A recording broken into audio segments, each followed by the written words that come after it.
तो पिछली क्लास में हम लोगों ने पॉवर्टी लाइन के बारे में डिस्कस किया था और कैसे पॉवर्टी लाइन को गवर्नमेंट कैलकुलेट करती है वो हमने डिस्कस किया था। ठीक है, इसमें एक स्टार पॉइंट लिख लो बस आखिरी में, जो आपने पिछली क्लास में लिखा था पॉवर्टी लाइन वाले क्वेश्चन के बाद एक स्टार पॉइंट, कि इंडिया में तो पॉवर्टी लाइन को नापने के लिए गवर्नमेंट है और गवर्नमेंट एक सर्वे करवाती है NSSO के द्वारा, नेशनल सैंपल सर्वे ऑर्गेनाइजेशन के द्वारा, और उससे पॉवर्टी लाइन को गवर्नमेंट नापती है। बट इंटरनेशनल लेवल पे ये काम कौन करता है? सभी कंट्रीज का पॉवर्टी लाइन कौन नापता है? तो ये काम दे रखा है वर्ल्ड बैंक को। वर्ल्ड बैंक जो है, आप इसके बारे में क्लास 10th में पढ़ोगे इकोनॉमिक्स के अंदर, ये बहुत सारे काम करती है।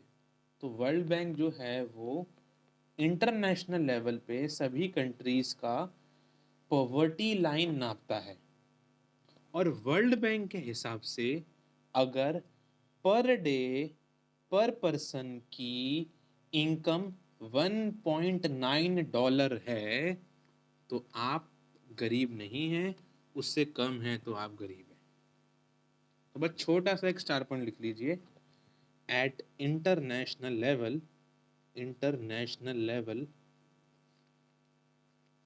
it is the World Bank which determine poverty line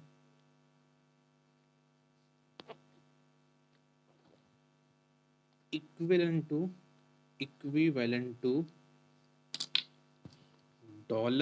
$1.9 पर पर्सन पर डे।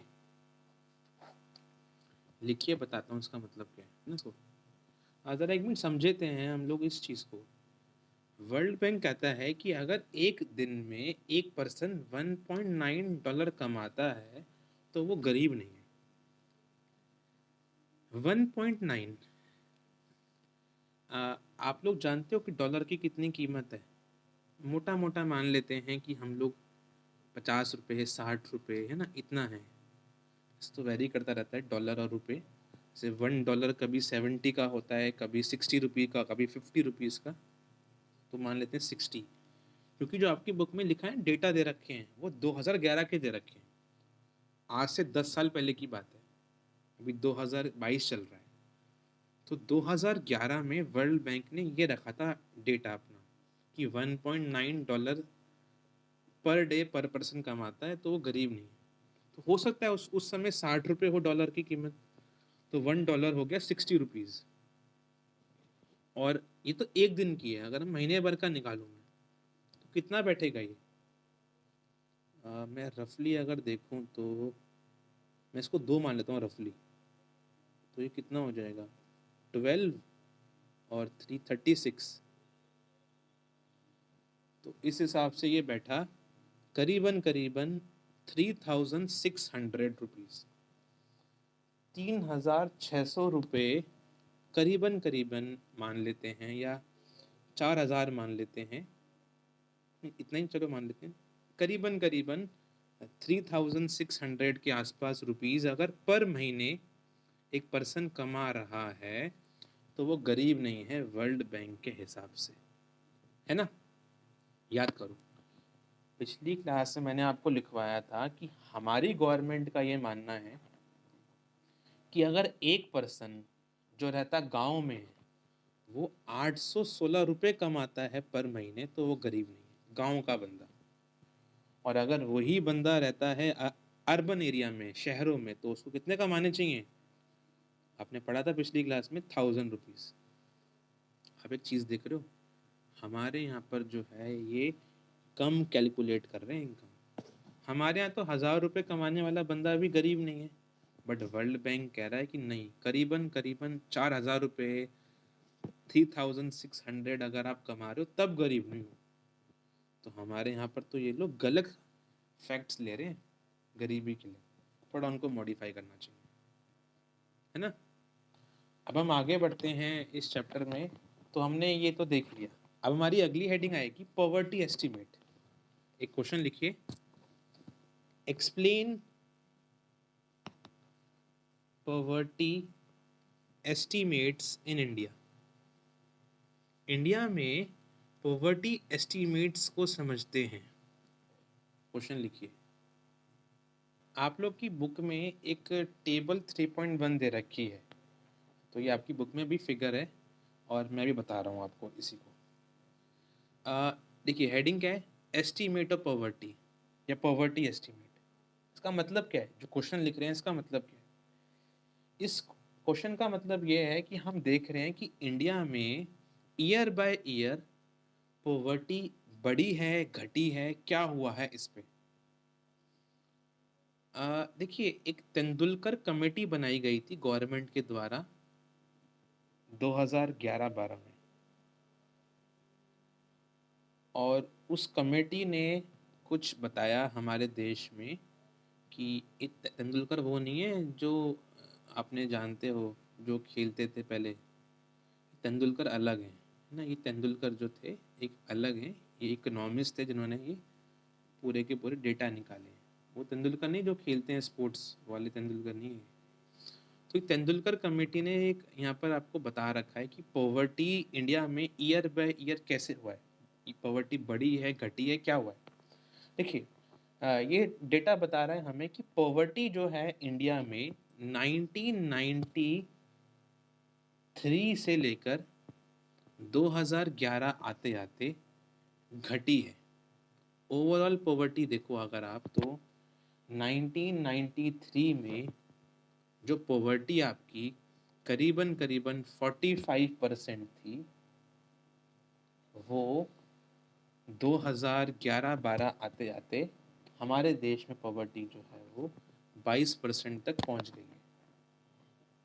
इनिशियली 1973 की बात करिए आपकी बुक में, इनिशियली 1973 में पॉवर्टी जो थी आपकी वो 45% के आसपास थी 1973 के आसपास।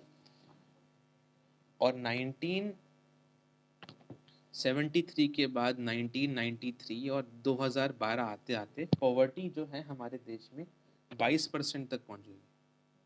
कहने का मतलब ये है कि इनिशियली हमारे देश में पॉवर्टी जो थी 1973 में, फिर 1993 में, वो ग्रेजुअली घटी है और आज 22% के आसपास पॉवर्टी जो है वो दिखा रहा है हमारे देश में। मतलब पॉवर्टी धीरे धीरे हमारे देश में जो है वो घटी है, और इसी तरीके से अगर ट्रेंड रहा तो आगे आने वाले साल में 22% से कम होते होते 20% भी पहुंच सकती है। मतलब पॉवर्टी हमारे देश में कम हो रही है, ये बताया जा रहा है इस टेबल के द्वारा।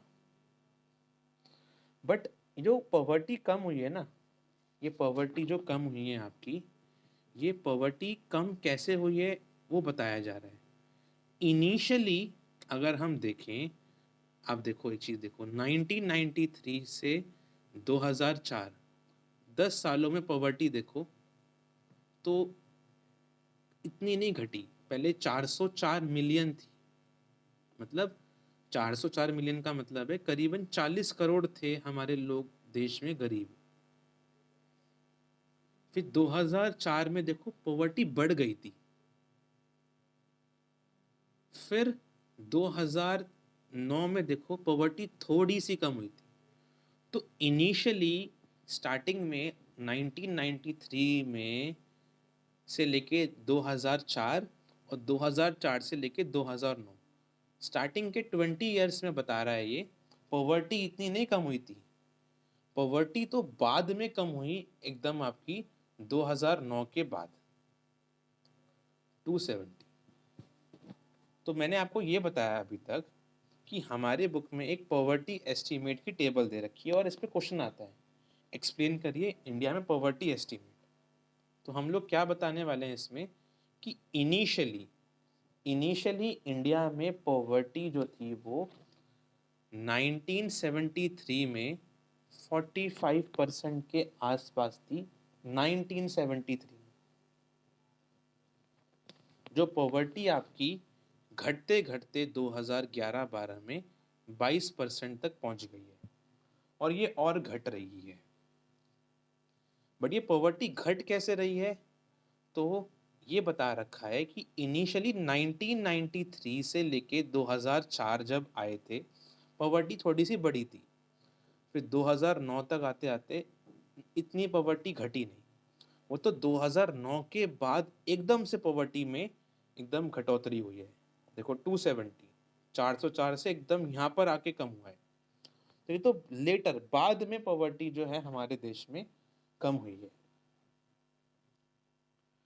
तो ये बताया गया है आपकी बुक में पॉवर्टी एस्टीमेट के बारे में कि 1973 में, दोबारा सुन लीजिए मैं क्या बता रहा हूँ, 1973 में हमारे देश में पॉवर्टी जो थी वो करीबन करीबन 45% थी।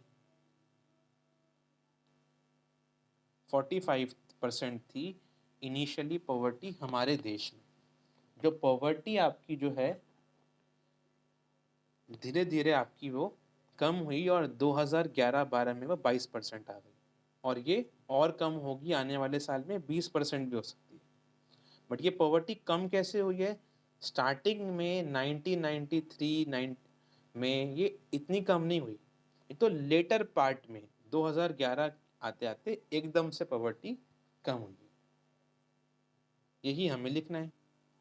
तो लिख लेते हैं पॉवर्टी के एस्टीमेट को।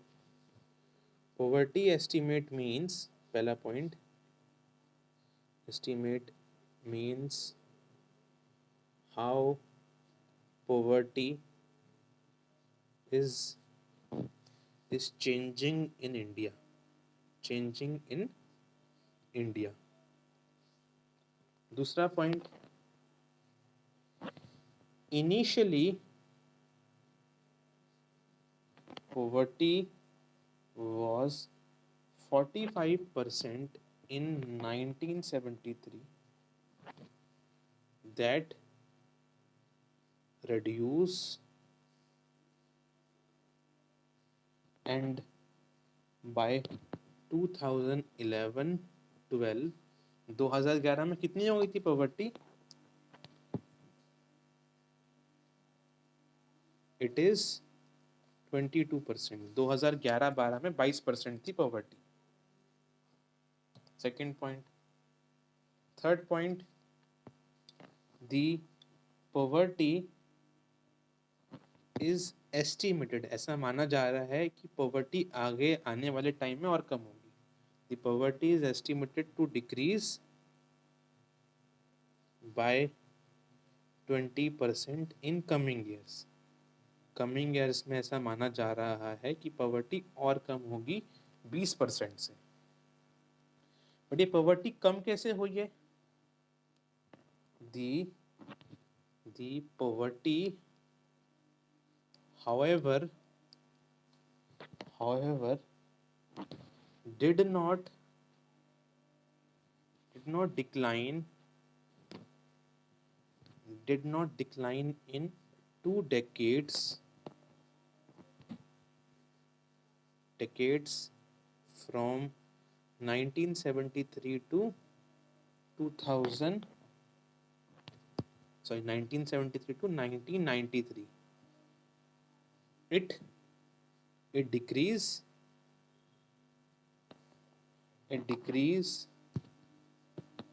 from 40 करोड़, 40 करोड़ का मतलब है 407 मिलियन in 2004 to 27 करोड़, 270 लिख लो मिलियन in 2011-12। क्वेश्चन लिखिए आप लोग, explain the vulnerable groups, explain the vulnerable groups which are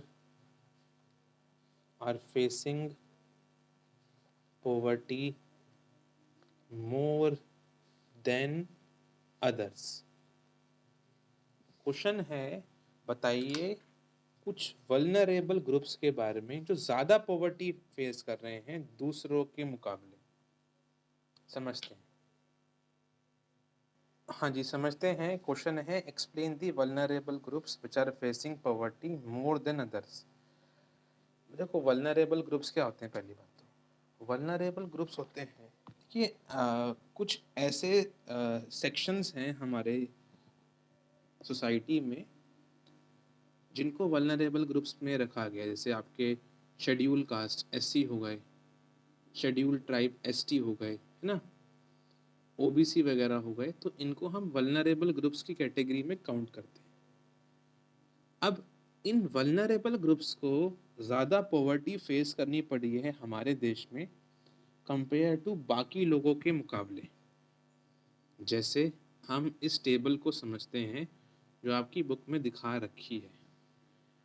देखिए, हमारे यहाँ पर पॉवर्टी तो है, बट ऐसा देखा गया है कि कुछ कुछ ऐसे सोशल ग्रुप्स हैं जिनको ज़्यादा पॉवर्टी फेस करनी पड़ी है।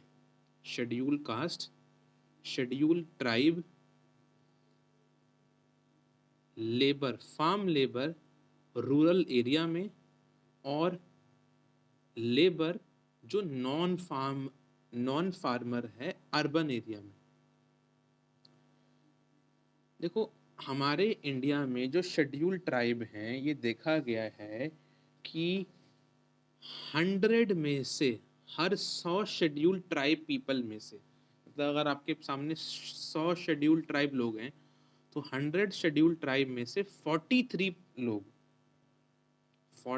लोग जो हैं वो पॉवर्टी को फेस कर रहे हैं इंडिया में। ये दिखा रहा है ये टेबल। ऐसे ही अगर आपके पास 100 शेड्यूल कास्ट लोग हैं तो उनमें से करीबन 29 लोग ऐसे हैं जो पॉवर्टी को फेस कर रहे हैं। अगर आपके पास 100 रूरल एरिया के गांव के लेबर हैं जो एग्रीकल्चर करते हैं, एग्रीकल्चरल लेबर हैं, तो उन 100 में से करीबन 34 लोग ऐसे हैं जो पुअर हैं, गरीब हैं। 100 गांव के किसानों में 34 ऐसे किसान हैं, 34 ऐसे किसान हैं, फार्मर हैं जो गरीब हैं गांव के। और सेम है कि अगर 100 आपके पास शहरों के लेबर हैं, शहरों में लेबर किस तरह के होते हैं, सपोज करो कोई चला रिक्शा रहा है, कोई रेडी वाला है, कोई मजदूर है ना, कोई मिस्त्री है, तो वो होते हैं शहरों में एक लेबर, नॉन फार्मर। देखो लिखा है नॉन फार्मर। तो अगर आपके पास 100 हैं वो नॉन फार्मर शहरों में, तो उनमें से 34 लोग गरीब हैं। तो ये टेबल ये दिखा रही है कि इंडिया में भले ही पॉवर्टी है, इंडिया में टोटल पॉवर्टी मैंने बताया आपको अभी भी कितनी है, 22। 100 लोगों में से 22 लोग गरीब हैं, बट उनमें भी ज़्यादातर जो शेड्यूल कास्ट, शेड्यूल ट्राइब, गांव के फार्मर और शहरों में रहने वाले लेबर लोग ज़्यादा पुअर हैं। तो इंडिया में पॉवर्टी तो है, बट ज़्यादातर कुछ वल्नरेबल लोग, कुछ schedule caste, schedule tribe, farmer, कोई लेबर, ये ज़्यादा हमारे देश में जो है वो गरीब देखे गए हैं।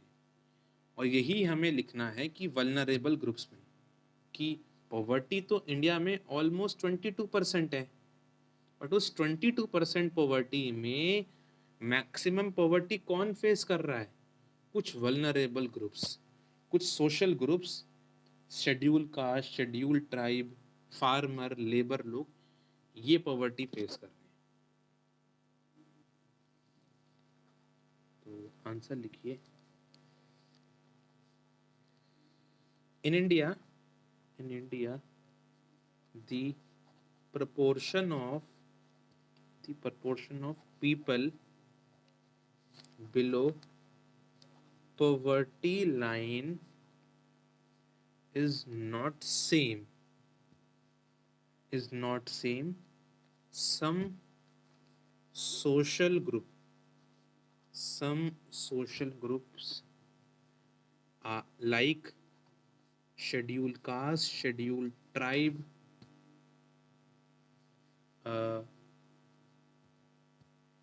एग्रीकल्चरल लेबर, ब्रैकेट में लिखना रूरल, गांव के एरिया का, comma non agricultural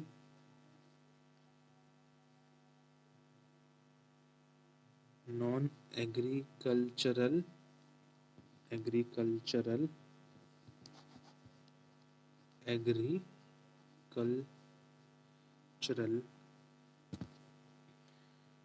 labour, bracket में लिखना अर्बन।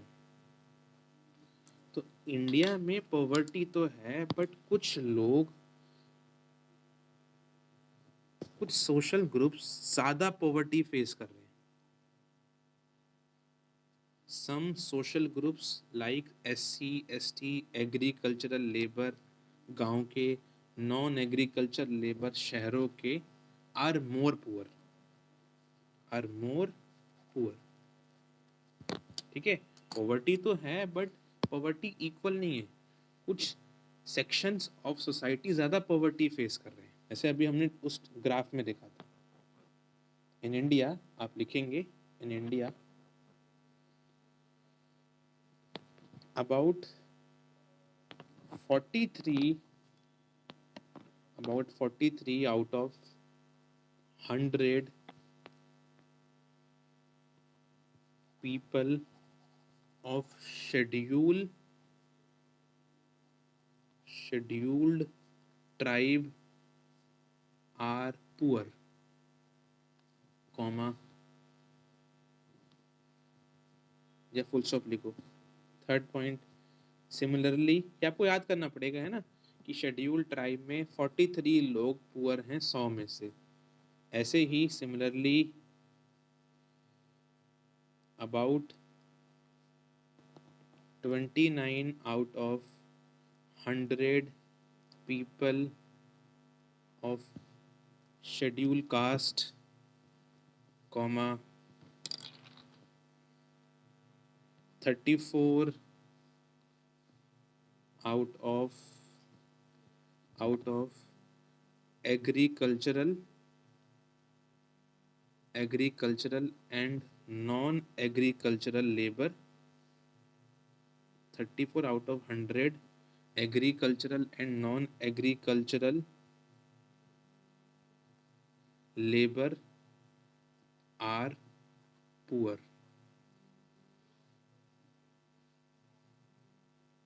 full stop। और last point, and the average, और अगर हम एवरेज निकालें इंडिया की poverty ratio, and the average Indian poverty ratio कितना है दोस्तों?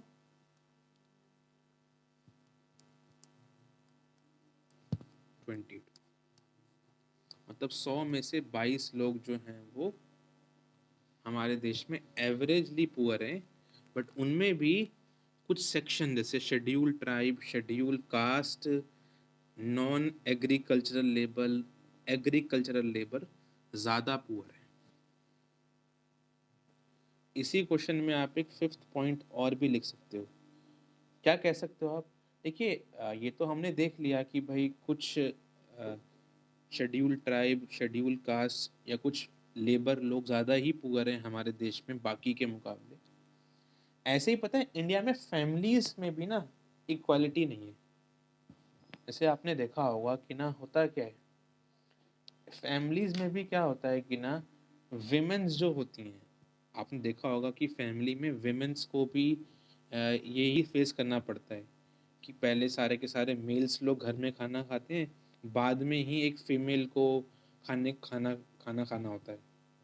या आपने देखा होगा कि ना कुछ फैमिलीज में कि भाई ज़्यादातर वो लोग बच्चों को पढ़ाते हैं जो मेल होते हैं, गर्ल को पढ़ाते ही नहीं है वो लोग। तो क्या ये भी पॉवर्टी का एक एंगल नहीं है? ये भी पॉवर्टी का एक एंगल है ना। तो आप यही लिखेंगे कि सिमिलरली या also in families poverty is not is not is not equal. Women's comma female child are are are given less resources than males. Family में भी ऐसे ही होता है ना, देखा होगा आप लोगों ने कि भाई कुछ फैमिलीज में विमेंस को बोलते हैं कि बाद में खाना खाओ, पहले सारे घर के मेल्स लोग खाना खाएंगे। या एक घर में जो है, अगर एक गर्ल चाइल्ड भी है और मेल चाइल्ड भी है, लड़कियों को पढ़ाते नहीं हैं, है ना, तो ये भी एक पॉवर्टी का एंगल है। तो ये हमारा क्वेश्चन अब पूरा हो जाएगा। एक और क्वेश्चन देख लेते हैं हम। क्वेश्चन ये है, डिस्कस या explain story of Sivaraman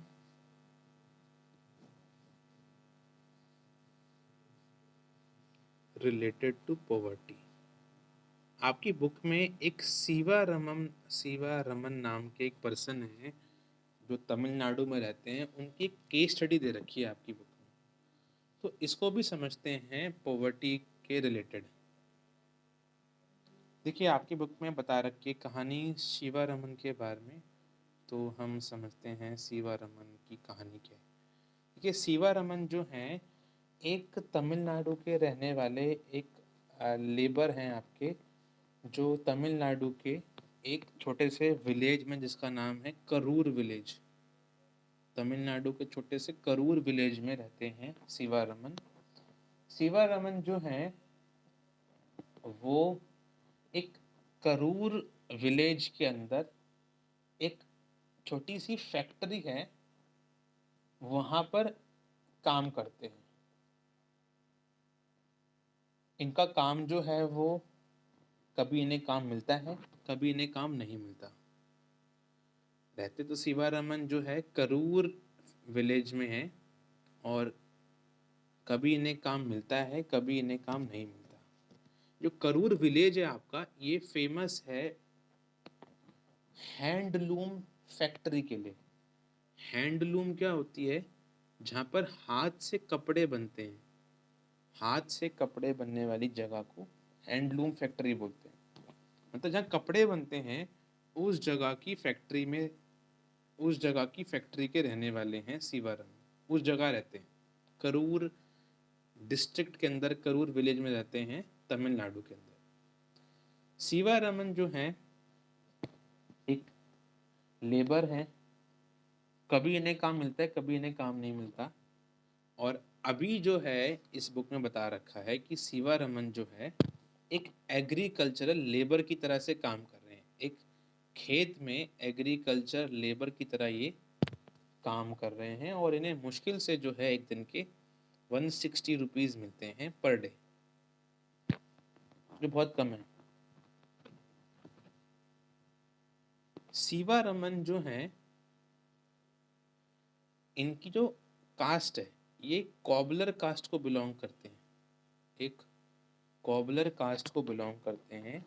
cobbler basically ना वो होते हैं, जैसे हिंदी में आपने सुना होगा इन्हें मोची वगैरह बोलते हैं, ठीक है, जो जूते वगैरह काम करते हैं उन्हें कॉबलर बोलते हैं। तो इनकी कास्ट जो है ये कॉबलर कास्ट है, जैसे मोची वगैरह बोलते हैं ना हिंदी में हम लोग, उनकी कास्ट कॉबलर है। तो ये कॉबलर कास्ट को बिलोंग करते हैं, और ये एक लेबर है जिनको कभी काम मिलता है, कभी काम नहीं मिलता। अभी इनको काम मिल रखा है, एग्रीकल्चर में लेबर की तरह से काम कर रहे हैं, और 160 रुपीज़ पर डे कमाते हैं। इन्हें साल में मुश्किल से 5 से 6 महीने काम मिलता है, बाकी साल भर ये जो है वो कुछ नहीं करते। इनकी बहुत कम सैलरी है, तो इनकी जो वाइफ है शशिकला, वो इनकी हेल्प करती है। जो इनकी वाइफ है शशिकला, वो भी इनकी हेल्प करती है कमाने में। वो क्योंकि एक फीमेल है, तो उन्हें मुश्किल से काम मिलता है, और काम मिलता है तो उनकी सैलरी सिर्फ 100 रुपये होती है पर डे। कि भाई फीमेल है तो फीमेल को पैसे कम देते हैं लोग, डिस्क्रिमिनेशन करते हैं। तो इनको मुश्किल से 100 रुपये मिलते हैं। जितना काम सीवा रमन करते हैं उतना ही काम वो करती हैं, बट उन्हें भी कम पैसे मिलते हैं क्योंकि फीमेल है, तो लोग जो है पैसे कम ही देते हैं, डिस्क्रिमिनेशन करते हैं। सीवा रमन के जो हैं घर में 8 लोग हैं। उनकी एक बूढ़ी माँ है, सीवा रमन की एक बूढ़ी माँ है, जो एक विडो है, क्योंकि सीवा रमन की माँ के जो हस्बैंड हैं वो, मतलब सीवा रमन के जो फादर हैं उनकी डेथ हो चुकी है। इनकी माँ काफ़ी बीमार रहती है और इन से कोई काम वाम होता नहीं है, तो इनके घर के जो लोग हैं वही इनकी हेल्प करते हैं, सीवा रमन की मदर की। सीवा रमन की अगर हम बच्चों की बात करें तो सीवा रमन की जो है वो 3 बेटियां हैं और एक बेटा है। सीवा रमन की 3 बेटियां हैं, एक बेटा है, छोटा बेटा है सबसे। और सीवा रमन की एक सिस्टर हैं जो घर में जिनकी एज 25 साल हो रखी है, बट सीवा रमन उनकी शादी नहीं करवा पा रहे क्योंकि सीवा रमन के पास जो है इतने पैसे नहीं।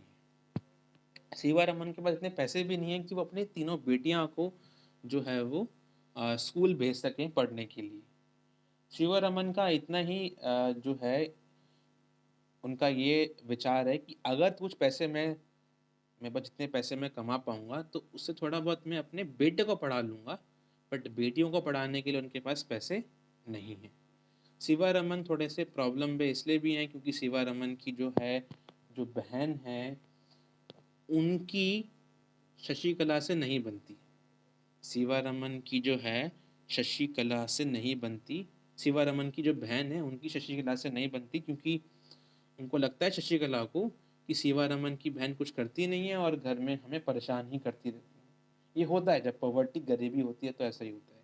शिवा रमन की फैमिली बहुत गरीब है, वो मुश्किल से 2 वक्त का खाना ही आ, खरीद पाते हैं, और दूध तो ये मुश्किल से कभी खरीदते हैं अपने बेटे के लिए ही सिर्फ, मतलब दूध भी नहीं मिलता है इनके घर वालों को। तो बहुत पॉवर्टी है इनके देश में, इनके घर में। ये आपको यहाँ पर बताया हुआ है इस स्टोरी के अंदर शिवा रमन।